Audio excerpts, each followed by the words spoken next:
un journaliste reçoit un mystérieux appel téléphonique. D'où vient cette information? Il a dit ne croyez pas leurs explications. Semant le doute sur un crash controversé. Il faut retrouver le reste des débris.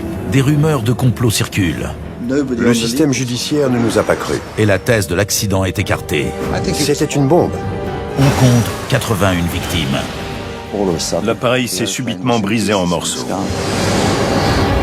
Il a été abattu par un missile. Le vol Itavia 870 a-t-il été détruit par une bombe ou un missile? Ma théorie a été qualifiée de ridicule. L'objectif était de découvrir la vérité.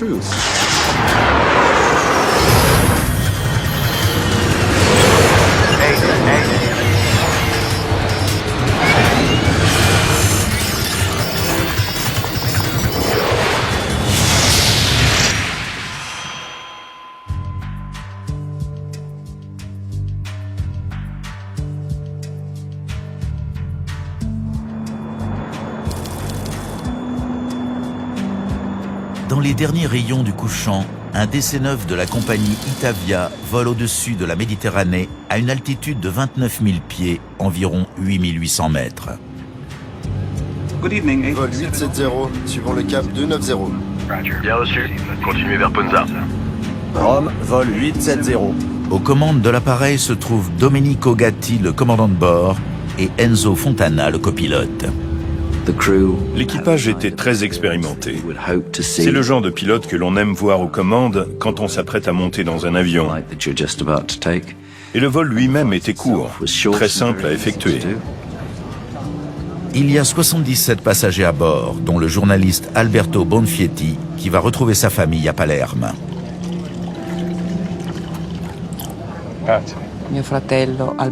C'était un vendredi et dans l'après-midi, mon frère Alberto a pris l'avion pour Palerme. Il devait rejoindre sa femme et sa fille qui étaient déjà là-bas en vacances.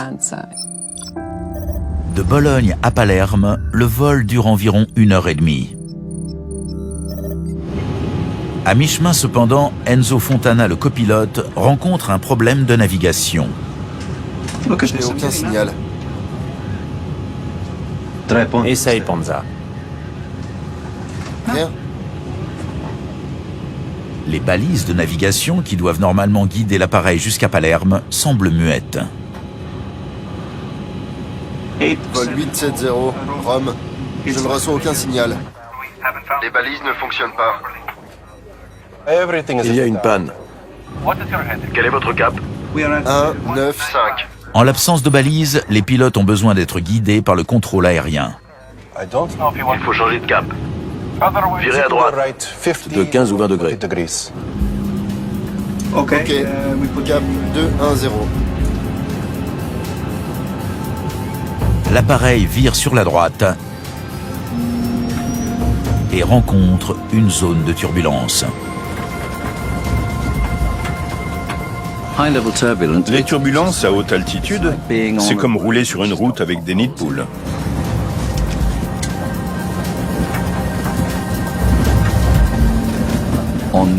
Pendant n'importe quel vol, il y a forcément un moment où l'on rencontre des turbulences, plus ou moins fortes.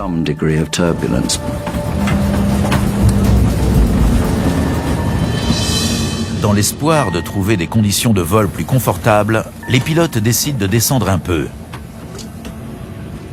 On va passer en dessous. Vol 870, est-ce qu'il est possible de descendre à 250. Affirmatif. Vous pouvez descendre maintenant. Les pilotes demandent souvent à changer de niveau de vol lorsque c'est un peu agité, parce qu'ils savent que les passagers vont être mal à l'aise ou même nerveux. Donc ils changent de niveau de vol. C'est certainement ça qu'ils essayaient de faire. C'est mieux.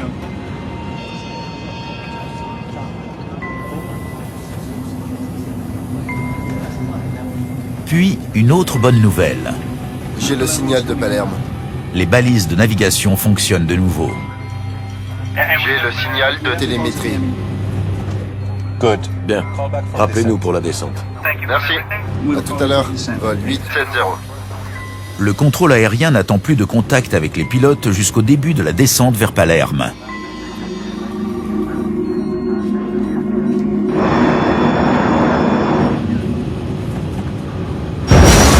quelques instants plus tard, le DC-9 d'Itavia se brise en morceaux et disparaît des écrans radars.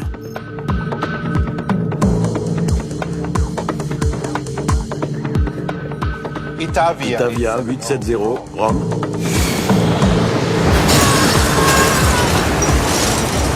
Itavia 870, Rome.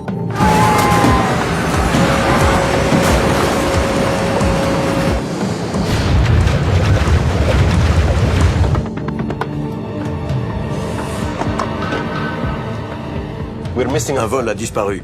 Itavia 870. Il a disparu. Le vol 870 s'est abîmé en mer près de l'île d'Ustica. C'est presque surréaliste pour un contrôleur aérien, parce qu'on a du mal à en croire ses yeux. Les accidents sont extrêmement rares. Donc quand on est impliqué dans une catastrophe aérienne ou qu'on la voit se produire, on a du mal à y croire. Le lendemain matin, des équipes de secours ratissent la zone où l'appareil a été localisé pour la dernière fois.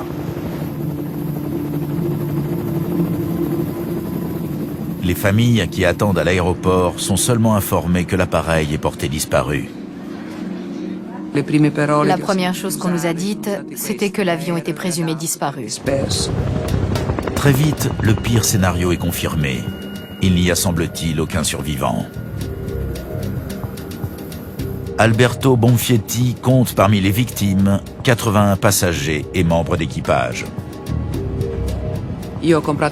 C'était moi qui avais acheté les billets de mon frère pour ce vol. Et je ne l'ai plus jamais revu. La catastrophe a un retentissement international, car en apparence, rien ne permet d'expliquer pourquoi un avion de ligne moderne s'est écrasé aussi subitement.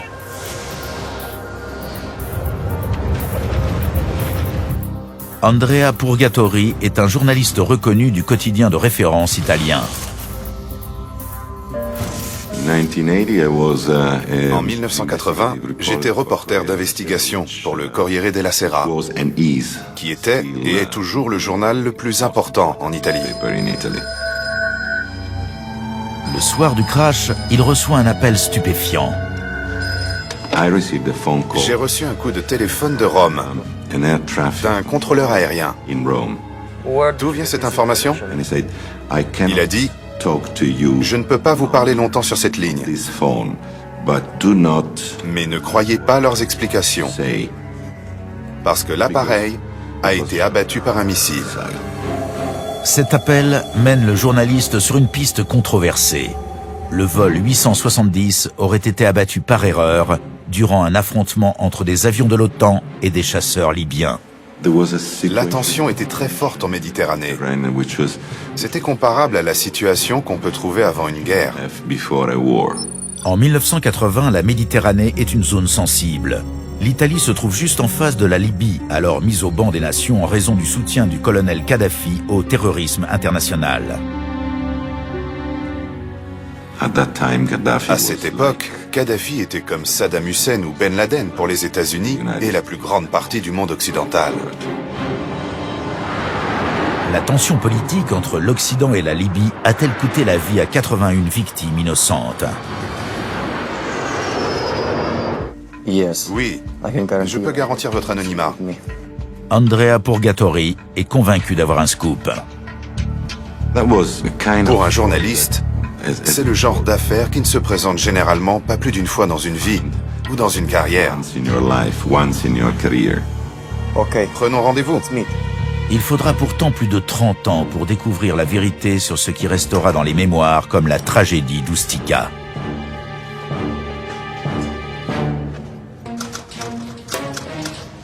Deux jours après la catastrophe, l'article d'Andrea Purgatori fait la une, choquant l'Italie et le reste du monde. C'est paru. J'ai été le premier à dire que le DC-9 avait peut-être été touché par un missile. Les investigations du journaliste l'ont mené à une thèse stupéfiante. Des avions de chasse occidentaux, probablement français, ont affronté des appareils libyens. C'était un acte de guerre. Et les chasseurs libyens se sont probablement dissimulés derrière le DC-9. Le DC-9 était simplement au mauvais endroit, au mauvais moment. Et il a été touché par un des missiles.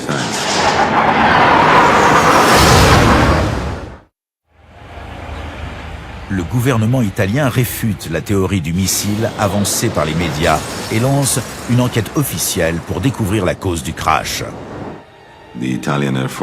L'armée de l'air italienne a donné une conférence de presse, durant laquelle ma théorie a été qualifiée de ridicule.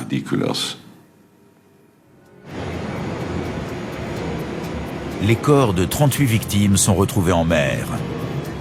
Mais la plus grande partie de l'épave a coulé au fond de la Méditerranée. En conséquence, les enquêteurs ne disposent que de peu d'éléments. C'est tout ce qu'on a? Les premiers enquêteurs n'avaient que très peu de débris à examiner. Leur seul espoir est de recueillir plus d'informations auprès des contrôleurs aériens en service ce soir-là. Il y avait un problème avec les balises de navigation, mais sinon, tout semblait normal. Personne ne sait ce qui a pu se passer. J'ai le signal de Palerme. Rappelez-nous pour la descente. L'équipage n'a signalé aucun incident. Merci. À tout à l'heure. Vol 870. S'il s'était agi d'une situation d'urgence progressive, où les problèmes s'accumulent jusqu'à ce que l'appareil devienne incontrôlable, les pilotes l'auraient forcément signalé. Mais ils n'ont pas eu le temps de dire quoi que ce soit. Donc, quelle que soit la cause du crash, c'était très soudain. Une collision pourrait expliquer l'accident. Mais les contrôleurs aériens ne peuvent dire avec certitude si d'autres appareils volaient à proximité.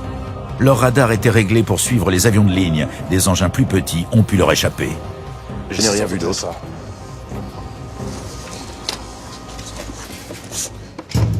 Les enquêteurs ont besoin d'une piste solide. La thèse du missile ne repose sur rien pour l'instant. Mais il n'y a pas d'autre explication concrète. Il faut examiner toutes les possibilités. Bien sûr, si la presse spécule sur la possibilité d'un tir de missile, les enquêteurs vont lire l'article, comme tout le monde. Mais ils vont garder l'esprit ouvert. Les enquêteurs étudient d'autres accidents impliquant des DC-9. Ils ont passé en revue les antécédents, tout ce qui était susceptible d'apporter une explication. Depuis 10 ans, 4 cas de rupture structurelle ont été signalés sur des DC-9. Si l'accident a été causé par un phénomène de fatigue du métal ou un défaut de conception, les vies de milliers de passagers sont peut-être en danger. Néanmoins, cette piste aboutit à une impasse. Il a pu se poser. Dans chacun des cas précédents, les pilotes ont eu le temps de réagir Celui-là aussi. et de se poser sans incident. Ça ne mène à rien. La majeure partie de l'épave ayant coulé, les enquêteurs ne peuvent examiner que les débris flottants. On peut retrouver des coussins de fauteuil, ils flottent. Il y a aussi le matériel de cuisine que l'on peut trouver à bord et les pièces en plastique des casiers à bagages. Voilà le genre de choses que l'on peut s'attendre à trouver à la surface de l'eau. Et effectivement, ils ont retrouvé des débris flottants. Les enquêteurs notent soigneusement l'endroit où chaque pièce a été retrouvée. Si le DC-9 a frappé la surface de l'eau en un seul morceau, il a dû se désintégrer sous l'impact, laissant des débris relativement concentrés. En revanche, si l'appareil s'est brisé en vol, les débris ont dû se disperser sur une large zone. Les enquêteurs constatent ainsi que les morceaux du DC-9 sont éparpillés sur plus de 200 km², une première avancée sérieuse.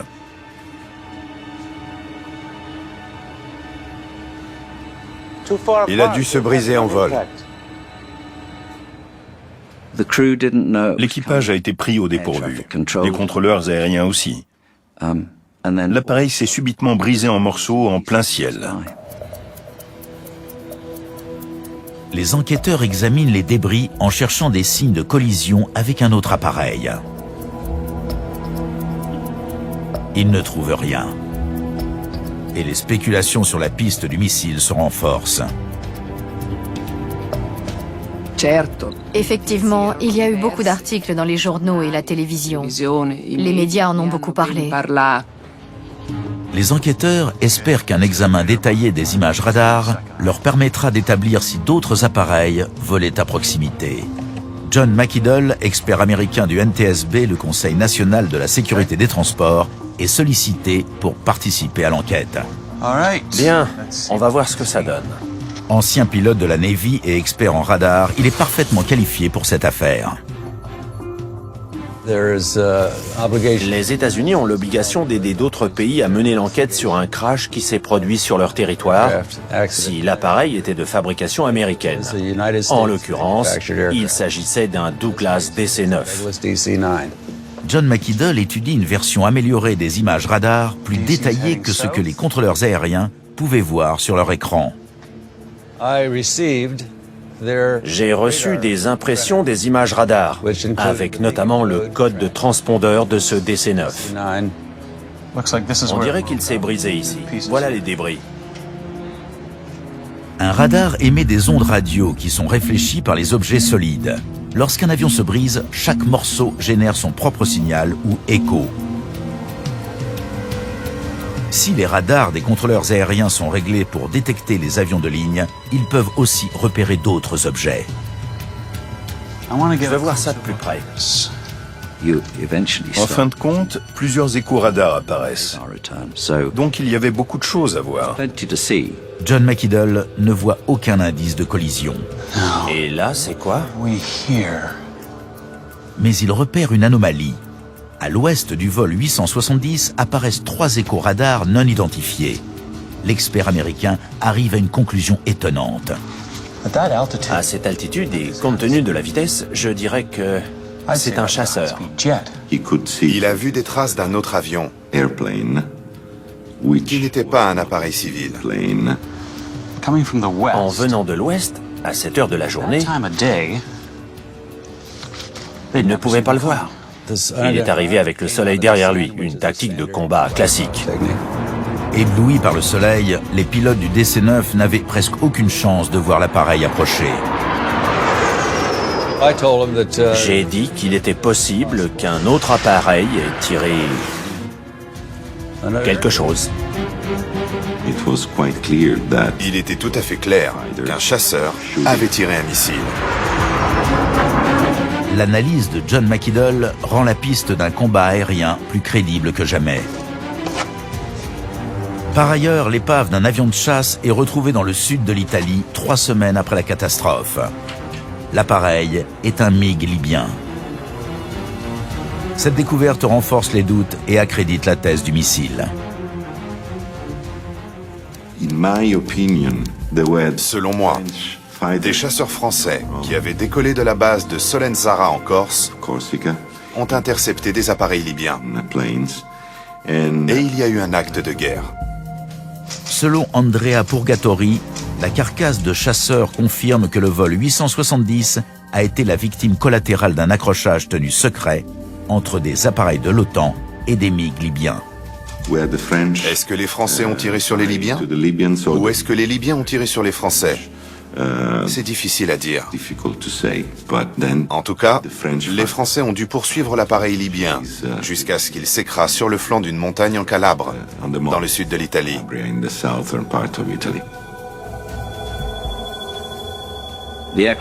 L'appareil avait disparu et il y avait eu une explosion. Avait-elle été causée par un missile? Pour moi, c'était tout à fait possible. Aucune preuve directe ne vient pour l'instant confirmer la thèse du missile. C'est alors que la chance sourit aux enquêteurs qui découvrent un indice intéressant.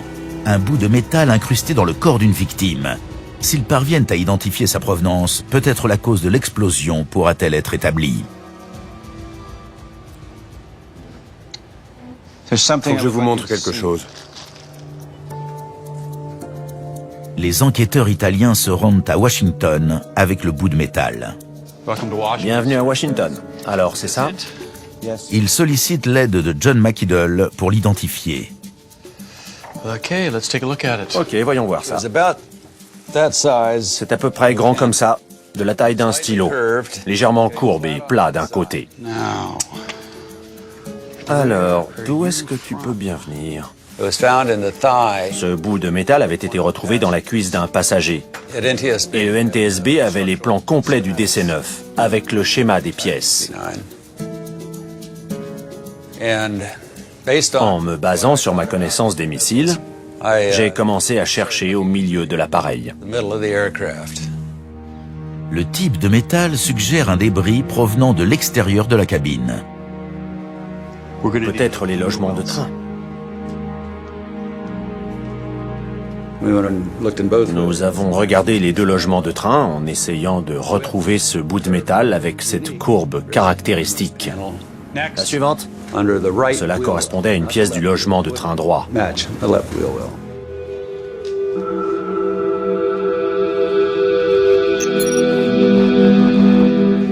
C'est ça. Si le chasseur a tiré d'ici, le missile a dû exploser par là. Et les débris, y compris cette pièce du logement de train, ont été projetés vers la cabine.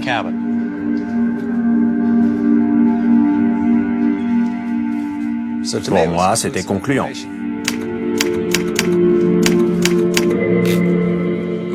En voyant les conclusions de John McIdle, je me suis dit que j'avais raison. Afin de rechercher la présence d'explosifs, les enquêteurs envoient des débris à un laboratoire. Les tests se révèlent positifs, détectant des traces de TNT. Un résultat insuffisant cependant pour prouver que l'appareil a été abattu par un missile. Il est en effet possible que les explosifs proviennent d'une bombe. Le TNT n'est pas utilisé uniquement par l'armée. Ce n'est pas facile de s'en procurer, mais pour un individu déterminé, c'est possible. 5 semaines après la tragédie d'Ustica, un autre drame endeuille l'Italie. À la gare de Bologne, l'explosion d'une bombe fait 85 victimes. L'enquête s'oriente vers les milieux néofascistes, ce qui mène certains experts à faire un parallèle avec le vol 870. Ces nouveaux éléments placent les enquêteurs face à un dilemme. Si les thèses du missile et de la bombe semblent toutes deux soutenues par des preuves indirectes, rien ne permet de les départager à coup sûr. Il n'y a pas de réponse claire. La commission du ministère des Transports a travaillé pendant 2 ans. Et sa conclusion finale, c'était que l'accident avait été causé par une explosion, mais sans pouvoir dire si l'explosion s'était produite à l'extérieur ou à l'intérieur de l'appareil, s'il s'agissait d'une bombe ou d'un missile. Malgré la pression de l'opinion publique, le rapport du gouvernement italien se contente de conclure à une explosion d'origine inconnue. C'est très insatisfaisant et pénible pour les personnes comme moi qui prennent ces choses à cœur. Et surtout pour les familles.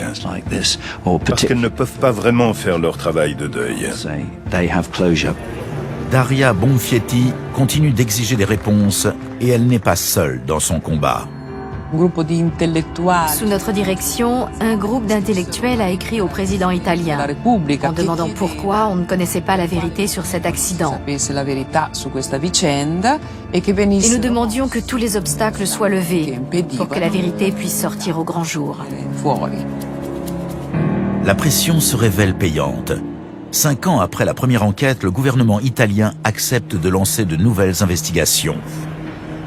En mai 1987, des opérations de recherche à plusieurs millions d'euros permettent de retrouver l'enregistreur de conversation du poste au fond de la mer. Ce nouvel élément permettra-t-il de découvrir enfin la vérité sur la tragédie d'Ustica? L'appareil a enregistré les dernières conversations des pilotes juste avant la catastrophe. Vol 870, rappelez-nous pour la descente. Merci. À tout à l'heure. Vol 870. Le commandant de bord dit « Guarda », regarde en italien. Puis l'enregistrement s'arrête brusquement. Le commandant de bord a-t-il vu un missile s'approchant de l'appareil?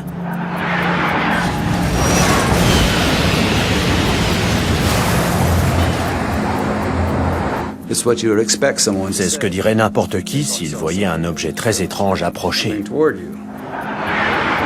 On présume qu'il avait commencé à dire « regarde », mais peut-être qu'il voulait dire « regarde l'horizon artificiel ». C'est possible. Les opérations de recherche sous-marine ont permis de retrouver des centaines de débris qui sont assemblés dans un hangar près de Rome. Il manque encore plus de la moitié de l'épave, mais les contours du DC-9 commencent à prendre forme. C'est comme un puzzle. Et quand on essaie d'élaborer des théories sur un accident, avoir une image visuelle de l'appareil facilite le travail. La porte de la soute semble accréditer la thèse du missile. Elle présente en effet deux petits trous, avec des rebords inclinés vers l'intérieur et non vers l'extérieur. Les enquêteurs ont également découvert des débris incrustés dans un coussin de fauteuil. Ils proviennent d'un casier de rangement à l'avant de l'appareil.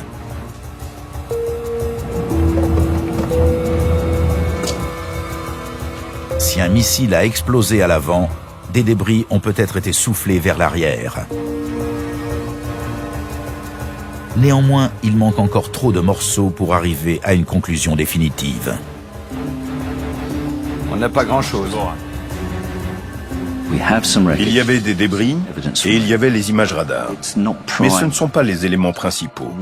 La vraie preuve, c'est l'épave elle-même.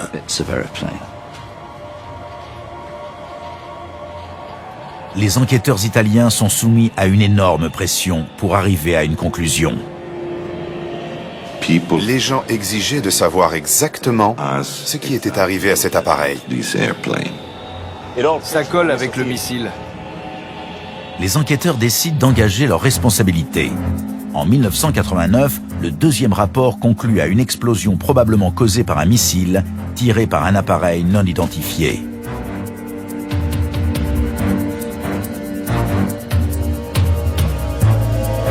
Les enquêteurs donnent ainsi raison à Andrea Purgatori, qui le premier avait avancé cette théorie.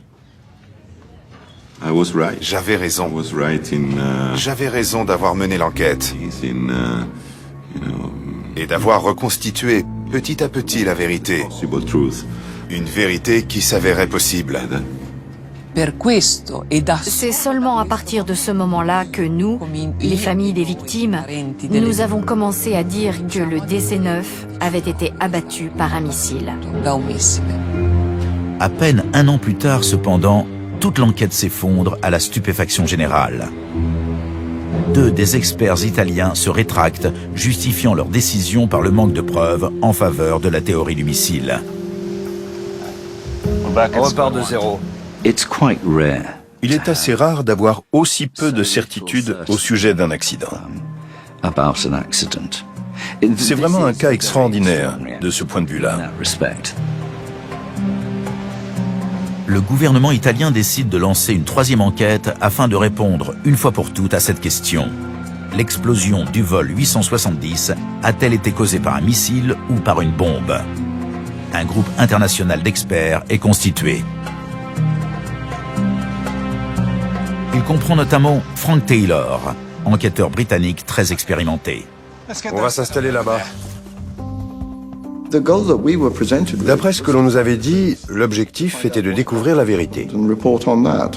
Et c'était formidable, puisque c'est à ça que sert une enquête. On examine les éléments de preuve pour essayer d'arriver à une conclusion. Frank Taylor est parfaitement qualifié pour suivre la piste d'une bombe. Il a déjà enquêté sur plus de 20 crashs, et notamment sur le vol 103 de la Pan Am, qui avait explosé au-dessus de Lockerbie en Écosse en 1988. Les terroristes libyens avaient placé une bombe dans la soute à bagages, faisant 270 victimes. 259 passagers et membres d'équipage et 11 habitants du village.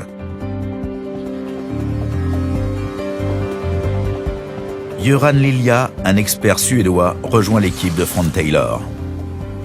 Il m'avait dit que c'était un accident controversé qui s'était produit il y a longtemps et qu'il y avait des soupçons d'implication militaire qui auraient été étouffés.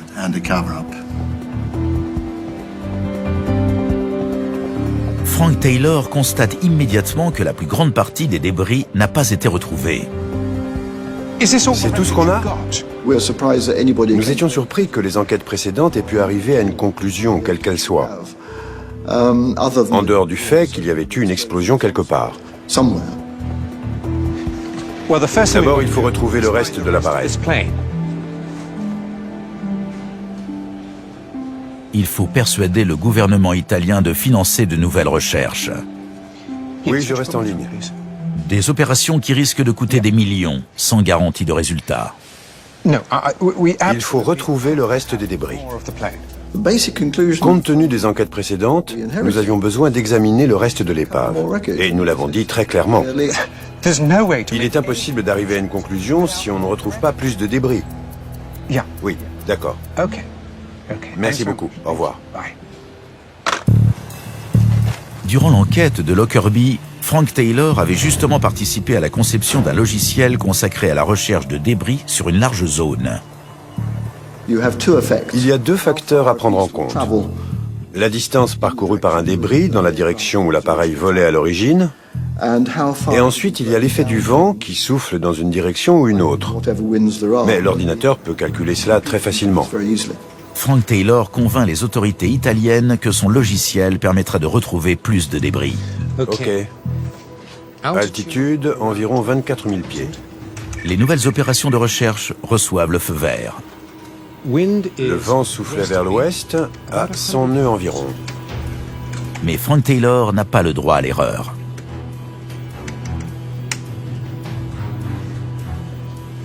C'est là qu'il faut chercher. La stratégie est une réussite et les équipes de recherche retrouvent 40% des débris. Finalement, on a retrouvé les débris à plus ou moins quelques mètres de l'endroit prévu. En étudiant l'emplacement des débris au fond de la mer, Frank Taylor peut déduire quelle partie de l'appareil s'est désagrégée en premier et comment il s'est écrasé. Vous avez vu les premiers débris? L'explosion s'est produite à l'arrière de l'appareil, pas à l'avant. Et ensuite, il a plongé le nez en avant, comme ça.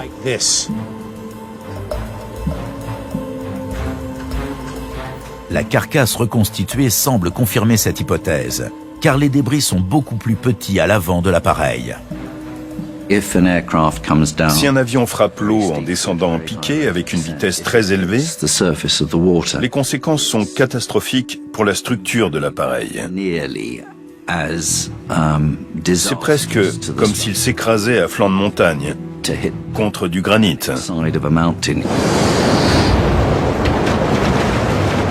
Cette théorie explique non seulement pourquoi des débris de l'avant de l'appareil ont été retrouvés à l'arrière, parfois incrustés dans le corps d'une victime, mais aussi pourquoi les trous dans la porte de la soute sont inclinés vers l'intérieur. Lorsque le fuselage s'est écrasé, certains hublots ont été brisés et des rivets de la carlingue ont été projetés vers l'intérieur, l'extérieur, dans toutes les directions. Ce qui explique pourquoi il y avait tous ces débris incrustés dans les coussins de fauteuil ou dans les corps retrouvés au début de l'enquête. Cependant, la théorie d'une explosion à l'arrière présente également des incohérences. Frank Taylor ne peut expliquer le trou de grande taille visible à l'avant du fuselage. Je ne comprends pas. Il faut tout revoir. On ne peut pas se baser sur un seul élément, par exemple, il manque une partie de l'avant, pour faire telle ou telle affirmation. Rien n'est jamais aussi simple. Les enquêteurs examinent à nouveau les images radar. Ok. Voilà le vol 870. Ils veulent vérifier par eux-mêmes si la présence d'un chasseur peut être confirmée. Est-ce qu'on peut éliminer les signaux parasites? En plus des 3 signaux précédemment attribués à un chasseur, de nombreux échos non identifiés apparaissent.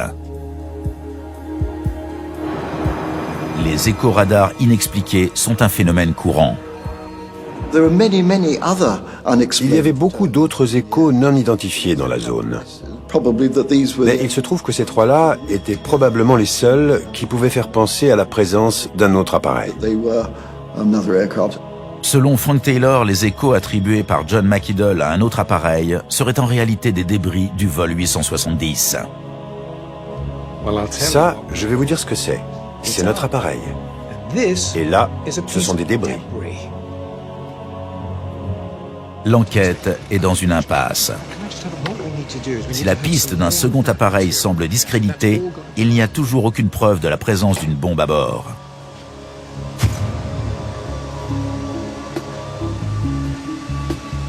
C'est alors que Frank Taylor remarque une anomalie. À l'arrière de l'appareil, des débris de petite taille côtoient des panneaux de fuselage presque intacts. Ça ne colle pas. Selon l'expert britannique, certains débris ont été placés au mauvais endroit. En fait, la progression des dégâts ne semblait pas cohérente visuellement. Il y avait d'abord des débris de très petite taille, ensuite des grands, puis de nouveau des petits. C'était absurde. Un morceau de fuselage en particulier attire son attention. Ces chiffres, je les ai déjà vus quelque part. J'ai remarqué un morceau de fuselage assez gros sur lequel des chiffres étaient inscrits au crayon. C'était du côté intérieur, près des longerons, des pièces horizontales qui soutiennent le fuselage. Je n'avais jamais vu ce morceau auparavant, mais je me souvenais avoir vu un autre débris quelque part qui avait aussi des chiffres inscrits au crayon. Je ne me souvenais pas exactement où c'était, mais j'avais une vague idée, donc j'ai commencé à chercher.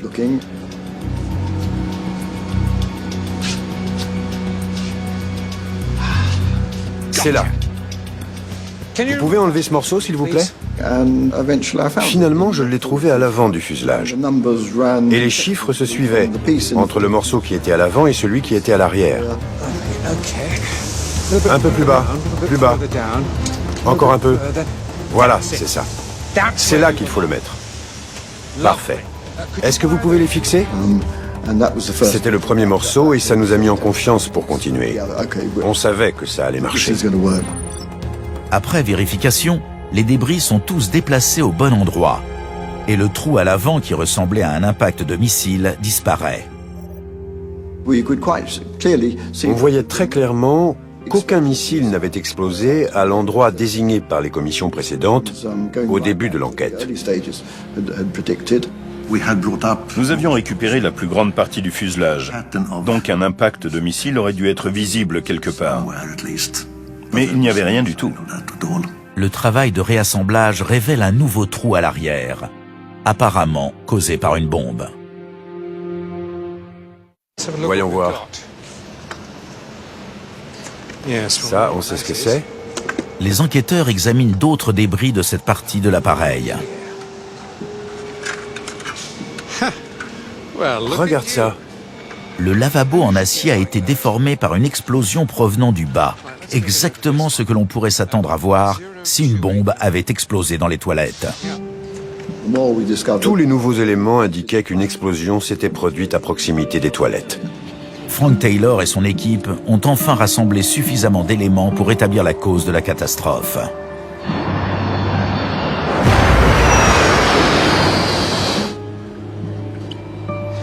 C'était une bombe. Il n'y a pas eu de révélation, c'était progressif. Nous avons découvert de plus en plus de preuves et aucun élément contradictoire. Un dernier test doit permettre de vérifier cette conclusion. Bien, on va voir ce que ça donne.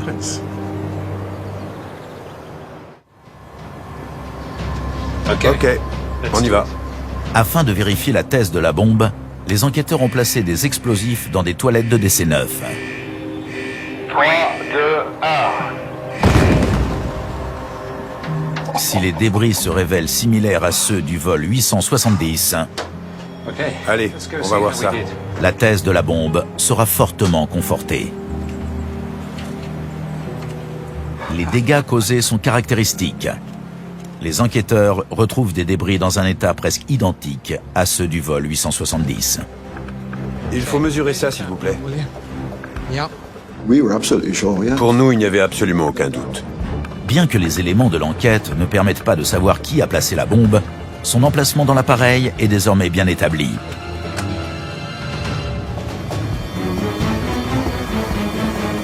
L'engin était probablement assez petit pour être dissimulé dans le distributeur de papier toilette ou derrière le lavabo.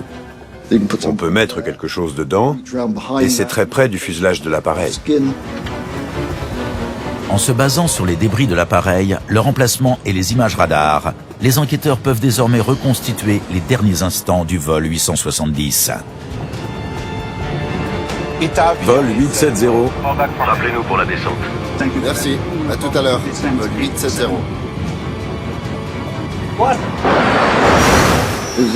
L'explosion s'est produite près du mât de suspension du moteur droit, ce qui a provoqué la perte du moteur droit.